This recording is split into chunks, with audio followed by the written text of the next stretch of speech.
Selamat sore, Bapak Ibu, sahabat 5 menit sejenak mendengarnya.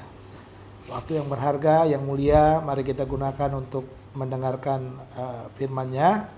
Saya percaya Tuhan Yesus mengasihi kita semuanya dalam keletihan, kelelahan kita bekerja sepanjang hari ini. Mari kita siapkan hati kita mendengarkan firman. Kita membuka Alkitab dari Matius pasal yang kelima, ayat yang ayat yang ke-10 sampai dengan ayat yang ke-12. Saya membaca demikian firman Tuhan, berbahagialah orang yang dianiaya oleh sebab kebenaran, karena merekalah yang empunya kerajaan sorga. Berbahagialah kamu jika karena aku kamu dicela dan dianiaya, dan kepadamu difitnahkan segala yang jahat. Bersukacita dan bergembiralah, karena upahmu besar di sorga. Sebab dengan demikian juga telah dianiaya nabi-nabi yang sebelum kamu. Saya rasa ini bagian terakhir dari ungkapan kata berbahagia, ya. Berbahagia yang terakhir adalah berbahagia karena dianiaya. Orang banyak yang teraniaya, tapi kadang-kadang kita ini teraniaya karena kesalahan kita, karena dosa kita, karena perbuatan-perbuatan kita. Membuat kita teraniaya, membuat kita mungkin dijauhi orang. Tetapi saudara, ternyata di dalam bagian ini dijelaskan, diajarkan kepada kita bahwa yang disebut berbahagia, ya, orang yang dianiaya tadi itu dianiaya oleh karena kebenaran.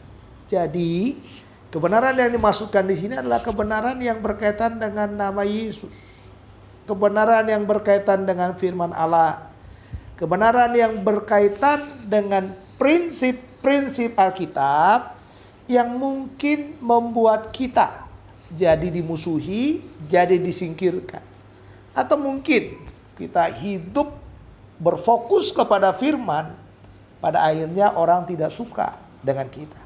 Atau kalau kita ketemu orang, kita lebih senang membicarakan firman Tuhan daripada membicarakan orang. Lalu orang menjauhi kita. Orang-orang yang seperti itulah yang dikatakan yang dianiaya oleh karena kebenaran. Tapi kan saudara, dikatakan kalau kita mengalami itu, dikatakan kita ini adalah orang yang empunya kerajaan sorga. Jadi kalau kita dianiaya oleh karena kebenaran, yang pertama kita punya kerajaan sorga. Yang kedua dikatakan lagi, berbahagialah kamu jika karena aku kamu dicela dan dianiaya, dan kepadamu difitnahkan segala yang jahat. Ya, berbahagialah dikatakan karena kebenaran tadi ada fitnah buat kita. Lalu kita dicela, dianiaya katanya. Dan dikatakan lagi di dalam bagian itu, difitnahkan segala yang jahat. Nah, makanya dikatakan bukan hanya kita punya kerajaan sorga, tapi dikatakan upahmu besar di sorga. Makanya bersukacitalah dan bergembiralah, sebab demikian juga nabi-nabi dianiaya. Ini saudara. Jadi senanglah kalau saudara itu dekat dengan Tuhan. Senanglah kalau saudara itu sedang berjalan dalam kebenaran. Senanglah kalau saudara dijauhi orang karena tidak mengikuti maunya orang. Senanglah, ya kan? Senanglah kalau saudara itu nggak punya teman karena saudara itu punya nama Tuhan. Jadi saya mau katakan kepada saudara, berbahagialah orang yang dianiaya oleh sebab kebenaran. Kenapa bahagia? Karena mereka yang mempunyai kerajaan sorga. Yang kedua, upahmu besar di sorga.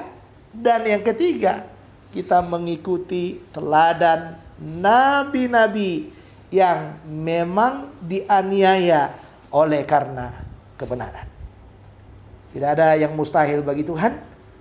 Kuat di dalam Tuhan, fokus kepada Tuhan, mengasihi Tuhan, berpegang kepada kebenarannya, berpegang kepada nama Yesus.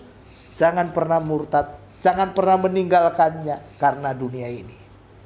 Biarpun engkau dianiaya, Tuhan selalu menaruh kebahagiaan kepadamu. Tuhan Yesus memberkati kita. Mari kita berdoa. Bapa, terima kasih kalau kami dianiaya karena kebenaran. Karena kami tahu bahwa kami yang punya kerajaan sorga, upah kami besar di sorga. Dan bukan hanya itu saja, kami boleh meneladani teladan para nabi-nabi juga. Kau berkati kami supaya firman ini menjadi bagian yang nyata, bagian yang hidup dalam hidup kami. Dan kami dipuaskan oleh karena kebenaran-Mu. Dalam Kristus Tuhan kami sudah berdoa. Amin. Makasih saudara. Ketemu lagi esok bersama dengan saya Pendeta Hermon Siregar dalam program 5 menit sejenak mendengarnya. Tuhan memberkati. Saya undur. Shalom.